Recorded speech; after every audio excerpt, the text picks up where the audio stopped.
Bienvenidos a un capítulo más de Escena del Crimen.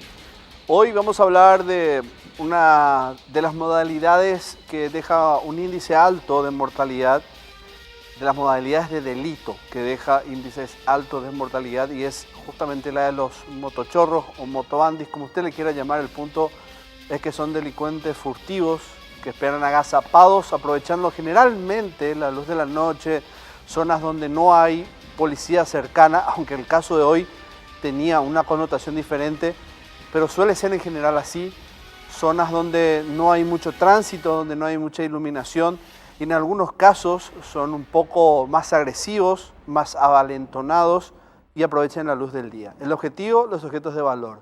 En caso de que sean dependientes de los estupefacientes, mucho más agresivos de lo normal o de lo que usualmente, aunque normal es malo llamarlo, porque es como que nos acostumbramos al crimen, a que nos roben, a que nos peguen en la cara prácticamente en cuanto a inseguridad, y nos acostumbremos a no reclamar. Luz Araceli fue una de ellas, una de esas tantas víctimas que allá por el 2011 se convertía en el número 8 en la frialdad de las estadísticas de víctimas mortales de asaltantes en moto. Ella tenía todo un futuro por delante como otras tantas víctimas, pero tenía solo 18 años, los acababa de cumplir y tenía ese sueño romántico esa noche de compartir con su novio, salir a comer, después ir por un regalo de su hermana que estaba de cumpleaños al día siguiente de ese aniversario, y eso no pasó. Quedó todo por el camino y de la peor manera. Luz Araceli de cierta manera vio justicia, sus familias, con el paso del tiempo, y muy poco, por cierto. En un corto tiempo la policía logró dar una respuesta rápida, científicamente, de quiénes podrían ser los responsables. Y digo quiénes con cierta duda, porque de esto se encargan los jueces finalmente, no nosotros. Simplemente aquí hacemos relatos, crónicas de hechos policiales. Este suceso conmovió a Central en aquel momento. El escenario fue Luque. Ahí había ocurrido todo, y esa noche que un paseo colectivo en un transporte público era una de las maneras de pasar el tiempo con el novio después de la cena, ¿quién diría que para la pareja era el último minuto en que estaban juntos? Porque apenas bajó había ocurrido todo. Vamos a conocer quién fue la víctima y quiénes fueron los sospechosos en aquel momento, según la policía y el Ministerio Público, de haber cegado la vida de este joven, todo por un teléfono celular.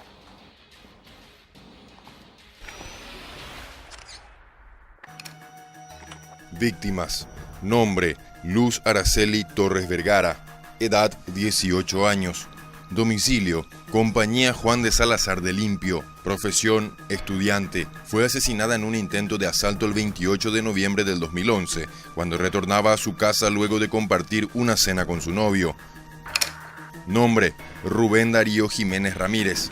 Edad: 18 años. Profesión: estudiante. Estaba en compañía de Luz Araceli cuando fueron interceptados por los motochorros y quisieron asaltarlos. Victimarios. Nombre: Cristian TV. Edad: 16 años. Domicilio: Barrio Tarumandí de la ciudad de Luque. Fue detenido por efectivos del Departamento de Investigación de Delitos. Tras un allanamiento, fue imputado y acusado por el crimen de Luz Araceli. Nombre: Sergio César Cabrera Almada. Edad: 19 años. Domicilio: Compañía IKA de la ciudad de Luque. Fue detenido por agentes de la comisaría de Luque tras un allanamiento. Fue imputado y acusado por el crimen de Luz Araceli. Según la investigación, fue él quien disparó contra la estudiante. 28 de diciembre del año 2011 fue la fecha fatídica para Luz Araceli. 18 años, le decía, una joven que terminó el colegio, se proyectaba a estudiar con la madre en la universidad. Ella iba a seguir una carrera diferente a la de la madre, pero querían ir juntas. Era el proyecto que tenía con su mamá. Con el novio, bueno, se llevaba muy bien, una pareja que comenzaba prácticamente ese amor de juventud a esa edad que hace proyectar y tener muchos sueños. Estoy más o menos pintando el panorama de una joven que en representación de otras tantas también pintaba todo por delante. Ellos decidieron concretar ese aniversario, ese mes de noviazgo, en una cena en el centro mismo, en esas calles que tienen muchos puestos de lomitería en Luque, y ahí iban a cenar, de hecho que sí lo hicieron, pero el retorno fue lo peor.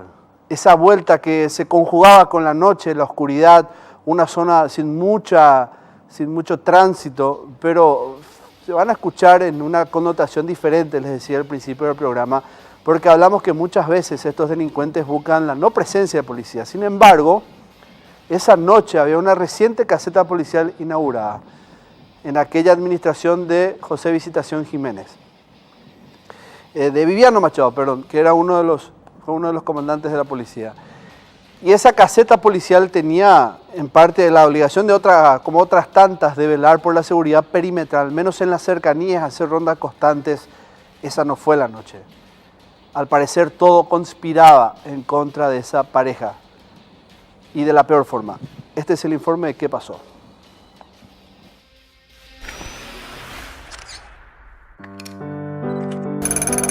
La familia. Luz Araceli acababa de cumplir 18 años. Aquel 2011, ella había terminado sus estudios secundarios en la escuela Profesor Simeón Riveros de la compañía Isla Aranda de la ciudad de Limpio. Era una joven destacada con muchos sueños por cumplir.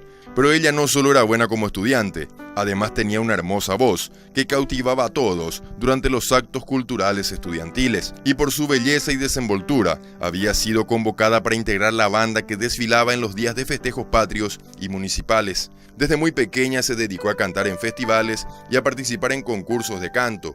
En Limpio todos la conocían como la artista de voz dulce y tierna.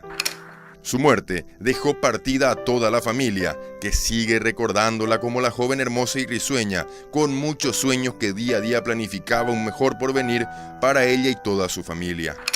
La familia Torres, sus amigos y compañeros de colegio coparon la vivienda de la compañía Juan de Salazar para darle el último adiós a la joven, que fue otra víctima mortal más de la delincuencia callejera que azotaba y sigue azotando las calles de Limpio.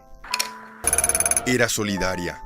Sus buenas calificaciones en el colegio le ayudaron a beneficiarse de una beca económica. Ese dinero lo invertía en la vestimenta de sus dos hermanas menores y hasta para pagar la cuota de su madre en la facultad.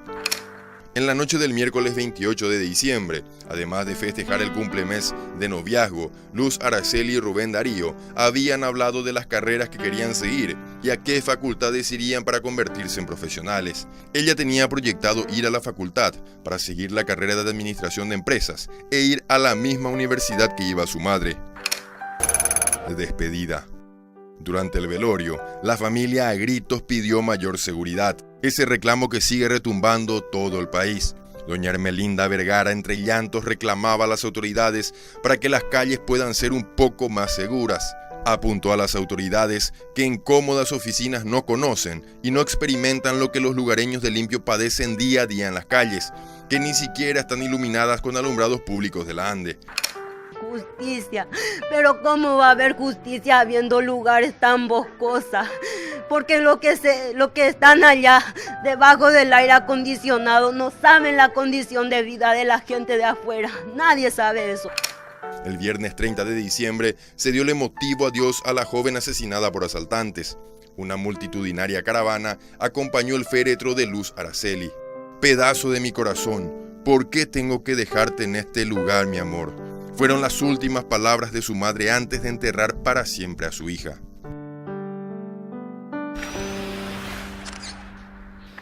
Tantos sueños enterrados a tan corta edad es lo que más frustraba a los amigos, a los vecinos. Y viendo justamente los archivos del caso, salta el nombre de Néstor. Y no voy a dar más detalles por una cuestión de seguridad, y aunque haya pasado los años igual, hay que preservar siempre esto. Néstor era o fue una persona clave dentro de esta historia porque era alguien que estaba ahí cerca. Siempre digo esto, continuando cuidar, esa protección a la identidad de esta persona. Y vio muchos detalles de lo que había pasado y gracias a él se pudo hacer el retrato hablado de las personas quienes habrían cometido el crimen. 22:15 dice el informe policial, según el acta policial, en que ellos bajaron de ese bus después de comer, ¿verdad? Pasaron la noche del 28, miércoles 28, mitad de semana, hacía mucho calor y luego de cenar juntos tenían todavía un objetivo que era comprar el regalo para la hermana de Luz. Subieron al colectivo que los iba a llevar hasta el lugar que iban a comprar, un lugar que todavía estaba abierto a esa hora. Y al bajar de ese bus tenían que atravesar una zona muy oscura. Y les decía que había una caseta que en teoría tenía que tener agentes policiales ahí, pero no los tenía. Uno puede decir, tal vez salieron a hacer una patrulla, pero como les digo, o les dije, siempre ellos están un paso adelante, lastimosamente, los delincuentes. Y en zonas de central donde la extensión es vasta y los policías son pocos, la oportunidad también es grande. Estos son los detalles de lo que había ocurrido aquella noche del miércoles 28 de diciembre, cuando mataron a Luz Araceli.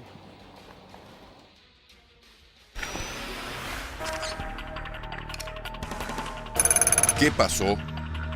Era una noche cálida, aquel miércoles 28 de diciembre del 2011. Luz Araceli Torres Vergara y Rubén Darío Jiménez Ramírez cumplían 8 meses de noviazgo. Para celebrarlo y planificar el futuro, ambos habían ido a cenar a un restaurante ubicado en la ciudad de Luque y luego irían a comprar un regalo para la hermanita menor de la joven, que al día siguiente estaba de cumpleaños. Llenos de felicidad y luego de compartir la cena regresaban a la casa de Luz Araceli.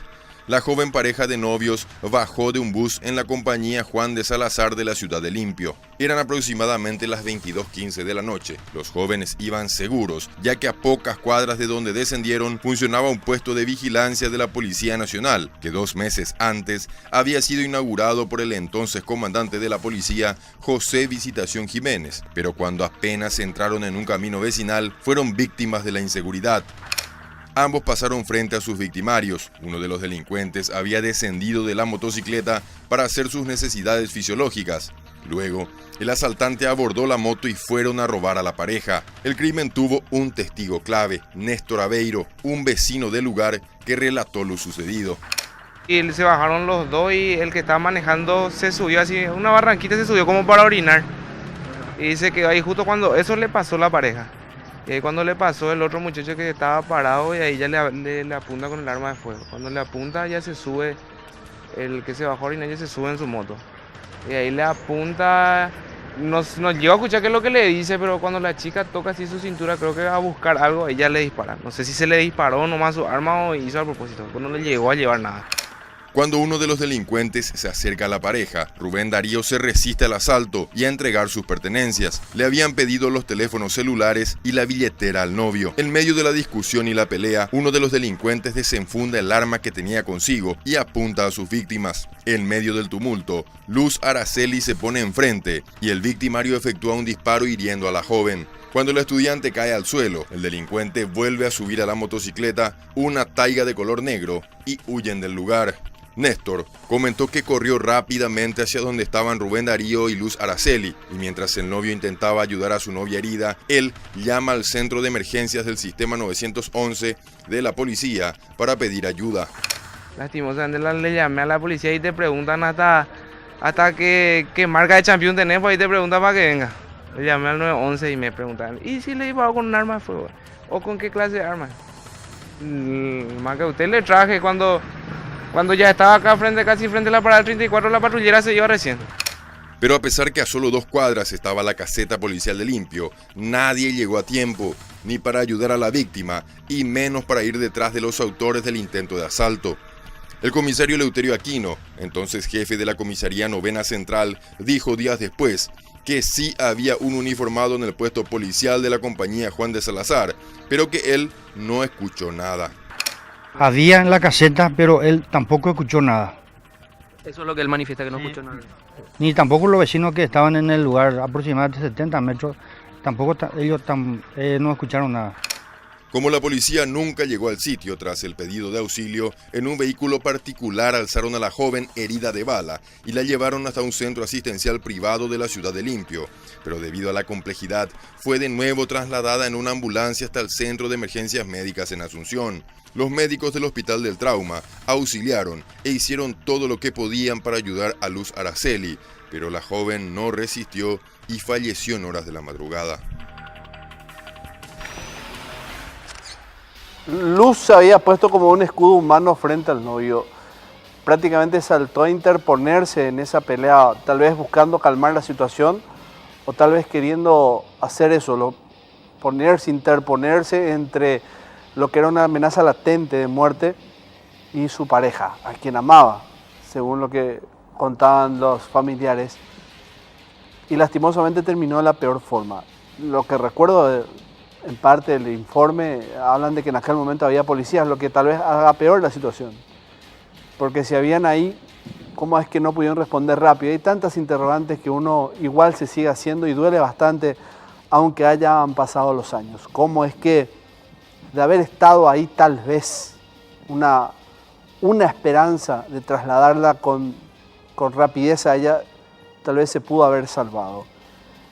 La policía en aquel momento levantó el cuerpo, se hizo el levantamiento en realidad con acompañamiento fiscal, se examinó y se pudo determinar que el disparo fue certero en el pecho, produciendo un sangrado interno, lo que derivó en un shock hipovolémico. La pérdida de sangre en gran cantidad hizo que haya, digamos, de a poco ceder parte de su vida en momentos de agonía en esa misma ruta. Prácticamente el tiempo vital para asistirla a ella fue lo que, digamos, no desembocó en una ayuda para ella en un centro asistencial. Pese a que en la zona de Limpio, Luque, mismo si es que salía de esa zona por ser una ruta rápida, tal vez la diferencia hubiese sido otra. La policía determinó a través del examen de forense que ese disparo de un calibre 22, por más de que haya sido un arma o un proyectil pequeño, el órgano que perjudicó fue clave para que esta joven se desangre en un tiempo bastante corto. Este es el informe de la pericia forense en cuanto a la herida.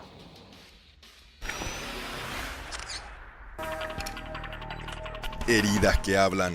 Los informes forenses mencionan que la estudiante de 18 años, Luz Araceli Torres Vergara, recibió un disparo de arma de fuego en la zona del pecho. La herida de bala le causó una lesión grave en los órganos del pecho, afectándole el tórax, causándole un sangrado interno. Según los estudios periciales de los técnicos de la sección criminalística del Departamento de Investigación de Delitos, el delincuente que disparó a la joven utilizó un revólver calibre 22. El proyectil disparado desde el arma de fuego provocó una herida penetrante en el tórax de Luz Araceli, causándole un colapso pulmonar del que no pudo recuperarse y falleció horas después del asalto. Mediante el trabajo investigativo que hizo la policía pocos días después, casi un mes después, se logra un allanamiento que permite la incautación de un arma que fue clave a la hora de hacerse los estudios y se determina, más inclusive por el plomo extraído del cuerpo de Luz Araceli, que se trató de un revólver, nuevamente un arma de ese tipo de calibre 22, inclusive un arma muy común en este tipo de personas que delinquen a bordo de motocicletas, por ser muy barata, por encontrarse fácilmente en el mercado, de una acción fácil y convencional. Y hasta casi se puede destruir con facilidad. Este es el informe del arma que se había encontrado en aquel momento y que había determinado, ¿verdad?, que el arma utilizada no tenía documentos, no tenía serie, era prácticamente un arma irreconocible en aquel momento. Esta arma, que había revelado también el mecanismo de acción y permitió a la policía esclarecer con posterioridad mediante examen balístico, que se trató de la misma arma, la que habían utilizado estos delincuentes. Y la pregunta es, ¿cómo funciona un arma en este tipo de mecanismos? De un revólver, que habíamos hablado ya en algún momento de este tipo de armas de percusión a gatillo, ¿verdad?, que prácticamente no deja testigos porque los casquillos quedan dentro de los alvéolos. Pero el plomo sí es una manera de poder examinar y poder someter a pericia balística, hoy con el avance de la ciencia forense. Vamos a ver cómo funciona el arma de acción mecánica, el revólver.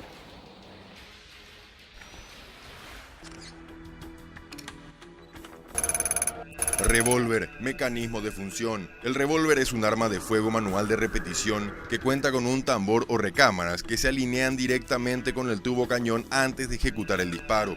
Este revólver es de doble acción. Puede tirar el martillo hacia atrás antes de tiempo y luego tirar el gatillo para expulsar la bala. O al oprimir la cola disparadora, se monta el martillo y se rota el tambor alineando la siguiente recámara con el tubo cañón. Durante la secuencia del disparo, la cola del disparador empuja la cola del martillo hacia atrás y luego, golpeando el proyectil, causa el disparo. Al mismo tiempo, el gancho unido a la cola disparadora hace rotar el tambor alineando la siguiente recámara frente al tubo cañón, mientras el tope del tambor que va conectado al gatillo disparador baja para que éste pueda disparar y luego sube para asegurarlo en la siguiente posición. ¿Cómo dispara? Cuando la cola del disparador retrocede completamente, el martillo se libera y el resorte principal lo lanza hacia adelante. Esto provoca que la punta percutora golpee la cápsula iniciadora, lo que hace es deflagrar el propelente causando una presión gaseosa que empuja la bala a través del tubo cañón. Como les decía, es prácticamente un arma muda en el sentido de que no deja testigos en el lugar, salvo el plomo. Si es que llega a quedar en el cuerpo de la víctima, es posible de determinar qué tipo de arma fue la que la percutió. ¿Cómo es este caso? El de Luz Araceli. Quedó algo que atestiguar y poder comparar científicamente después de que se trataba de la misma arma y así, eventualmente en el juicio oral, sostener la reprochabilidad de aquellos que vayan a ser sospechosos, de aquellos que vayan o hayan tenido esa arma en el momento de la investigación.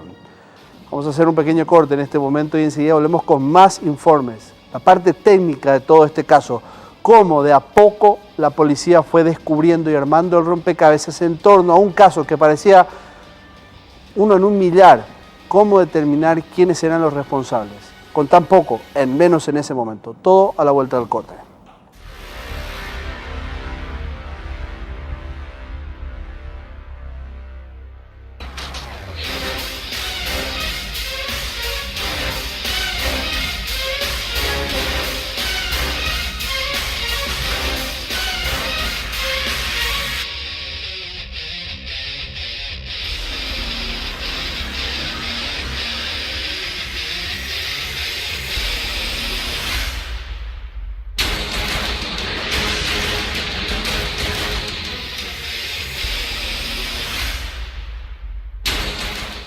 Vamos a hablar en estos momentos de la parte técnica de esta investigación del asesinato de Luz Araceli.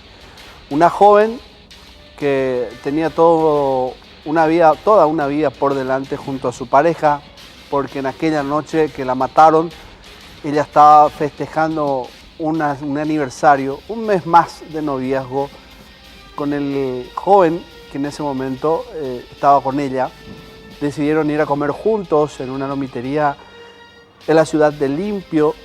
Luego de eso tenían planes de comprar un regalo para la hermana de ella, que al día siguiente de ese aniversario, de aquel 28 de diciembre de 2011, cumplía años.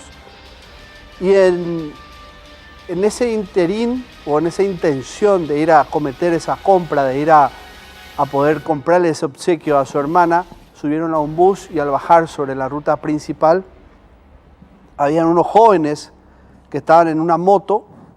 Uno de ellos baja a hacer sus necesidades como aparentando que había una normalidad, entre comillas, y cuando ellos iban cruzando una zona bastante oscura es que los interceptan con la motocicleta. A él, a la pareja de Luz, le exigen sus cosas, él se niega, hubo una discusión verbal en ese lugar y cuando sacó el arma, un revólver calibre 22, ella se interpuso entre el disparo y su novio y murió de un balazo en el pecho, prácticamente desangrada en ese mismo lugar. Se intentó comunicarse con la policía, pero según los testigos, muchas preguntas para un caso de emergencia como este. Muchas veces uno dice que por las tantas bromas que se le hizo a la policía es que se quedó así con esa cuestión de indagar demasiado. Uno también puede criticar esto. Creo que el punto ahora mismo no es ese, sino que tal vez si es que hubiera sido todo más rápido o habían otros sistemas de emergencia, la historia tal vez pudo haber sido diferente, pero no fue así. Ella murió. Murió dejando a toda una familia quebrada y con la fe puesta en que en algún momento de sus vidas van a poder recuperar la felicidad completa. Luego hubo una investigación que iba avanzando muy lentamente, pero iba a comenzar a ver la luz después del hallazgo del arma que presuntamente era el arma homicida, el calibre 22, el revólver calibre 22. Y en el siguiente informe ustedes van a ver cómo se llega al proceso de identificación. Porque por un lado tenían la bala testigo o la bala evidencia, el plomo evidencia que se había extraído del cuerpo después de la autopsia de Luz. Y por otro lado tenían el arma. Pero ¿cómo uno llega a determinar si ese pedazo de plomo fue percutido por esa arma? Y todo tiene una característica, todo deja una huella. Este es el informe de cómo se llega a identificar ese proyectil.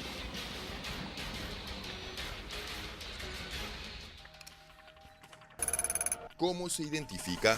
El suboficial primero y licenciado en criminalística, Enrique Luque, explica cuál es el proceso de identificación de una bala y cómo se determina si el proyectil incautado fue disparado de un arma de evidencia.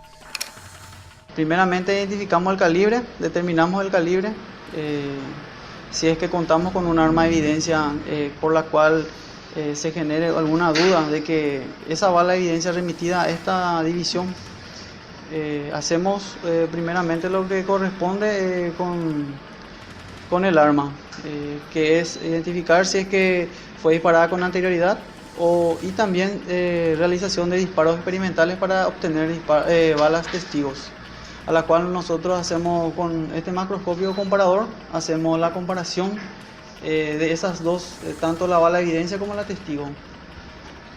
Con un acercamiento de objetivo que es para hacer un aumento tanto de las estrías y microestrías que tienen que tener impresa la bala, de manera a que tengamos nosotros la suficiente seguridad de decir que esa bala corresponde, esa bala de evidencia corresponde a esa bala, a esa arma incautada.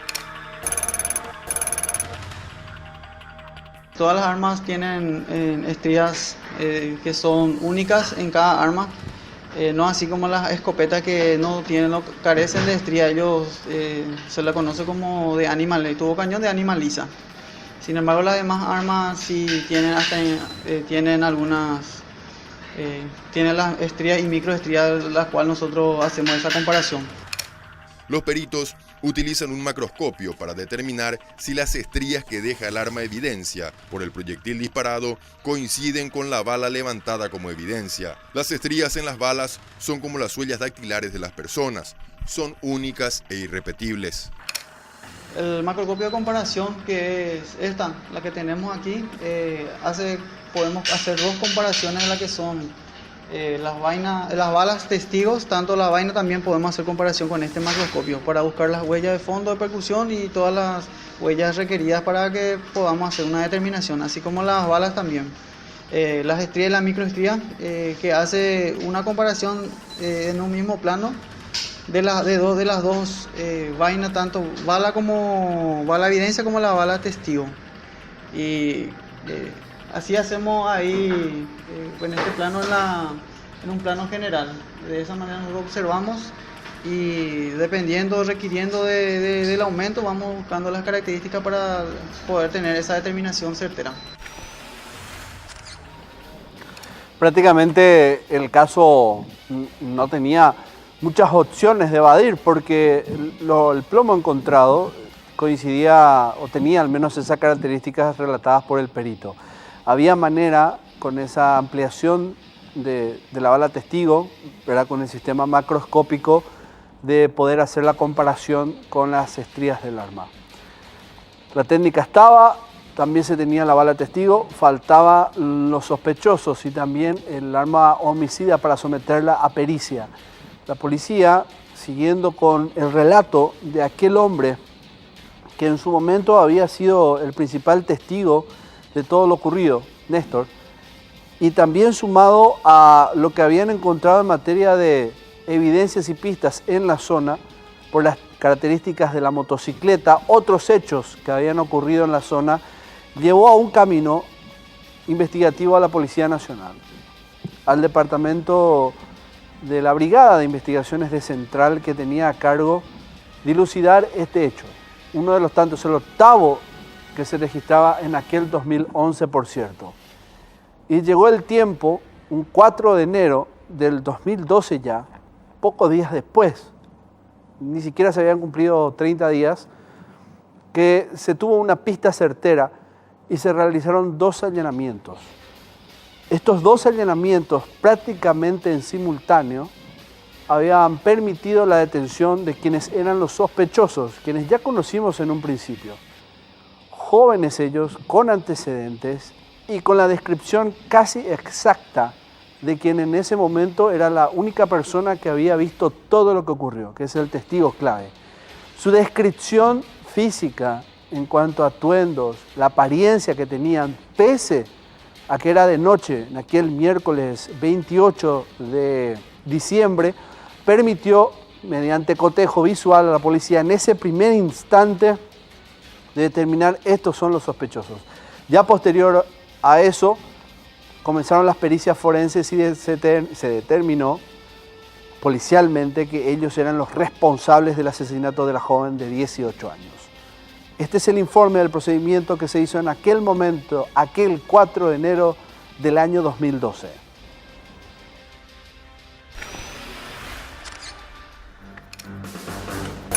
Detención y confesión. El 4 de enero del 2012, una semana después del crimen de Luz Araceli, los agentes de la División de Homicidios realizaron un operativo policial en la ciudad de Luque para dar con los 2 responsables del caso. El primer detenido fue Cristian y horas más tarde Sergio César Cabrera, de 18 años. Supuestamente, Cabrera alquiló de un tal César la motocicleta que utilizaron para el asalto. Esta persona tenía como negocio rentar los biciclos a los motochorros para que realicen sus golpes. En cuanto a los detenidos, ambos confesaron haber protagonizado el intento de asalto a la joven estudiante y su novio. Incluso la madre del adolescente de 17 años, detenido, comentó los detalles a la policía. Según la madre del menor, el autor del disparo amenazó de muerte a su hijo, que lo iba a disparar si no le sacaba del lugar del asalto. Fue de esa manera que ambos terminaron fugándose de la escena del crimen, pero finalmente fueron capturados por los investigadores y reconocieron el hecho. Sergio, incluso al momento de su detención, pidió perdón a la familia. Sí, le pido perdón. Cuando uno pide perdón es porque uno cometió algo malo. Sí. ¿Qué fue lo que pasó ese día? ¿Cómo fue todo? La verdad que no me acuerdo bien. No tenías antecedentes. ¿Y por qué actuaste de esa forma? ¿Consumiste mucho alcohol? ¿Sos adicto a las drogas? ¿Necesitaba el dinero o el teléfono? ¿Consumiste mucho alcohol esa noche?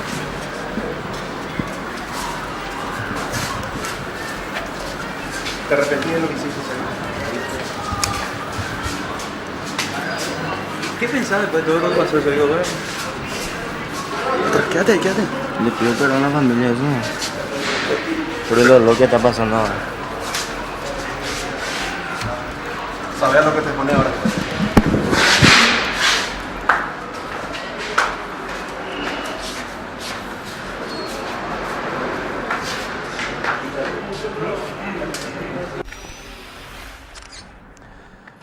Y en aquel momento así terminaba la historia de los 2 presuntos responsables del asesinato de la joven. A confesión de parte, relevo de pruebas, dice una frase trillada en el caso al menos de él. En el otro, si bien se negó a hablar en aquel momento, sí con posterioridad también se pudo sostener su responsabilidad y también con las pruebas periciales que hizo la Policía Nacional, que ya se la mostramos, una prueba prácticamente infalible hoy en día con el sistema IBIS, el sistema de identificación balística que permite esa transposición de bala testigo o la bala evidencia con las estrías del tubo cañón de un arma, ya sea revólver o pistola, que es como el ADN de cada uno de nosotros. Es algo irrepetible en armas de fuego. Cada una tiene una diferente y eso permitió sostener la responsabilidad de ellos. Además de la motocicleta que se encontró, que también coincidía en gran parte con las características dadas por aquel testigo y también con otras pruebas que se fueron juntando, que se fueron colectando a medida que fue pasando el tiempo. Después de esta rápida intervención policial, se abrió un proceso por homicidio para ellos dos. Cada uno fue a parar a diferentes penitenciarías y de ahí a otras por un reacomodamiento del sistema penitenciario. La historia de Sergio Cabrera se abrió por un camino diferente. No es el que veían en las imágenes, no es el que confesó, es el otro, el que casi nunca habló.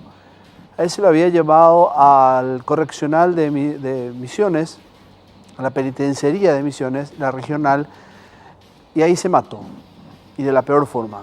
Tomó un colchón, se envolvió con él y se encendió fuego. Eso fue años después.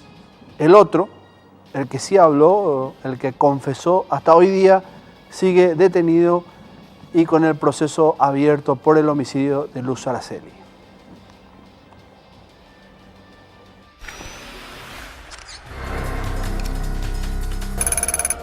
Incendio. Cristian TV y Sergio César Cabrera Almada fueron imputados y acusados por la representante del Ministerio Público, Sandra Fariña, y finalmente ambos quedaron privados de libertad, el adolescente en el Centro Educativo de Itagua y el mayor en la Penitenciaría Nacional de Tacumbú. Cabrera estuvo en la cárcel capitalina la mayor parte de su periodo de reclusión, hasta que en octubre del 2015 fue trasladado hasta la Penitenciaría Regional de Misiones.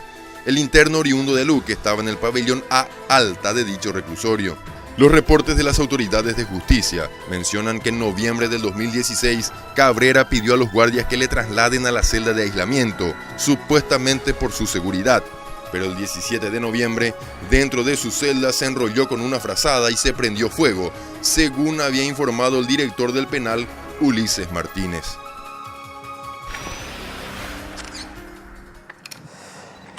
Y en ese entonces no terminaba la historia para la familia, había más, el proceso judicial continuaba, la familia que seguía sosteniendo que debía quedar, digamos, firme y ejecutada la condena para estas personas.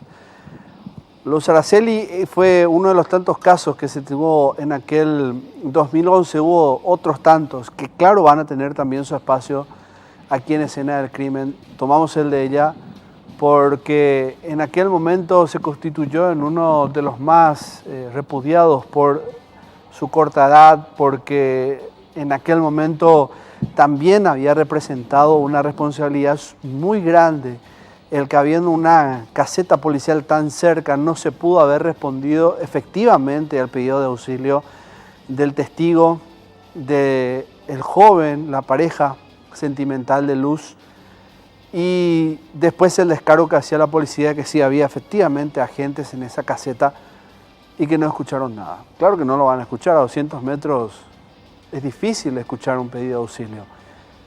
Pero sí habría abierto una serie de críticas al sistema de llamadas de emergencia que comprobó en aquel momento que, al menos cuando se trata de un hecho de este tipo, tiene que cambiar el sistema de preguntas que se hacen por parte de los radiooperadores. Y eso abrió también una crítica bastante fuerte a José Visitación Jiménez y también al responsable del sistema 911 en aquel momento. Porque habían denuncias, y hasta hoy en día, de llamadas falsas, pero tiene que haber, claro que sí, un sistema diferenciado para cada uno de los hechos. En aquel momento se estaba hablando de una herida, de una persona herida de bala a consecuencia de un asalto, y tal vez si es que se acortaban los tiempos de respuesta, hubiese sido otra o hubiese sido otro el desenlace, u otra la respuesta de los organismos de emergencia. Vamos a hacer un breve corte, el último de este capítulo, y ya volvemos haciendo un resumen de lo que había pasado o de lo que hoy tocamos. El asesinato de Luz Araceli, una joven de 18 años víctima de la inseguridad.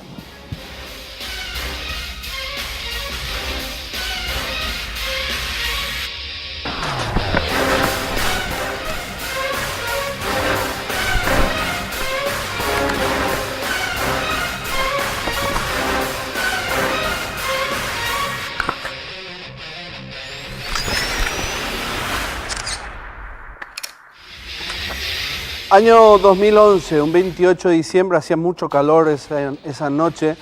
Luz Araceli y su novio habían decidido salir a cenar para festejar un mes más de estar juntos, de ser novios, y fueron a una lomitería en el centro de Luque. Al volver, porque ellos eran de Limpio, tomaron un bus para eso. Tenían la misión de comprar un regalo para la hermana de Luz, que cumplía años al día siguiente. Bajaron de ese bus del transporte público. Es una ruta larga, ustedes la conocen, la que conecta Luque con San Lorenzo, más o menos a esa altura. Y en ese mismo lugar ellos vieron, según los relatos que después dio el novio, a dos jóvenes. Uno de ellos que bajó de la motocicleta en la que estaba para hacer sus necesidades fisiológicas. Y después, cuando continuaron esa marcha y comenzaron a entrar en una zona donde ya el alumbrado público no acompañaba con su luz, ahí los interceptaron. Hubo una discusión porque él no quiso entregar sus pertenencias, su teléfono y la billetera, y en eso saca uno de ellos un arma de fuego, apuntando directamente a él con la intención de matarlo, y ella se interpuso entre el pecho de él y el tubo cañón de esa arma y lo mataron. La mataron a ella. Murió prácticamente en ese lugar porque el disparo certero de un revólver calibre 22 le produjo heridas internas que llevaron a un sangrado muy rápido.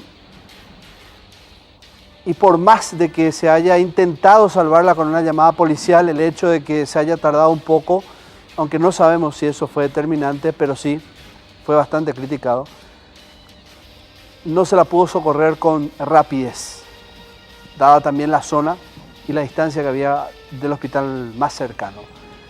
Después de eso, hubo una investigación policial movida también por la presión ciudadana, el repudio mediático que hubo con respecto al asesinato de la joven, que llevó un 4 de enero del año 2012 a un allanamiento que permitió la detención de un menor de edad, Cristian, y de Sergio Cabrera, un joven con muchos antecedentes.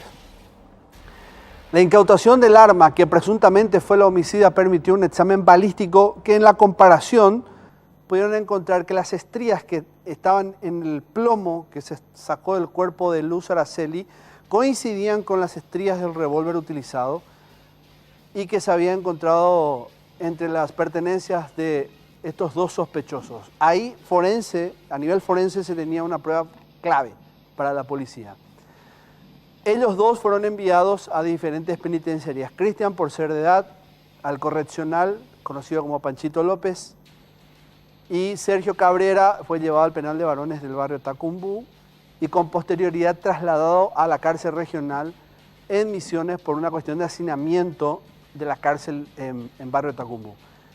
Después de un par de años, él pidió un aislamiento de su celda por cuestiones de seguridad, pero al parecer tenía otros planes para su vida. Se abrazó a un colchón, o hizo al menos que el colchón lo envolviese, y se prendió fuego, matándose prácticamente de la peor forma. Y con eso, al menos en esta tierra, la culpa quedó ahí extinta. Pero no así con el menor, que continúa todavía en el sistema correccional, ya en esta oportunidad con evidentemente los presupuestos como para pasar a un penal de mayores. Para igual, la familia busca la condena para él, para el que queda con vida, y así encontrar la justicia para la joven que quería continuar la carrera administrativa en la universidad, inclusive ir con la madre a la facultad. Y les decía al principio del programa que el caso de Luz Araceli era un caso emblemático en aquel entonces, pero no el único, porque en el año 2011 se produjeron 8 hechos de asesinato a manos de motobandis, un flagelo que sigue golpeando. Tal vez hoy en estadísticas el grupo Lince haya logrado mermar un tanto los números en relación a esto, pero de todas formas sigue siendo un cáncer que se tiene que continuar con las medidas de seguridad correspondientes, principalmente en el área central, donde las jurisdicciones policiales son vastas y no dan abastos los agentes policiales. Damos por cerrado por concluido el capítulo de hoy. Les esperamos nuevamente el próximo lunes. Y no quiero retirarme sin agradecer a mis amigos de Óptica Garrón, los que me hacen lucir estos espléndidos lentes. Este es de la marca Traffic, que tienen la particularidad de tener una careta aparte de cristales oscuros. Es un lente de sol que uno con imán los adhiere directamente al lente y puede disfrutar del sol con los cristales de receta. Así que un saludo a los amigos que están ahí están sobre la calle Cerro Corá y Tacuari. Los vamos a encontrar próximamente en una edición más aquí por Unicanal. El próximo lunes a las 23 horas. Continúen acompañándome para seguir narrando hechos policiales ocurridos en nuestro país. Adiós.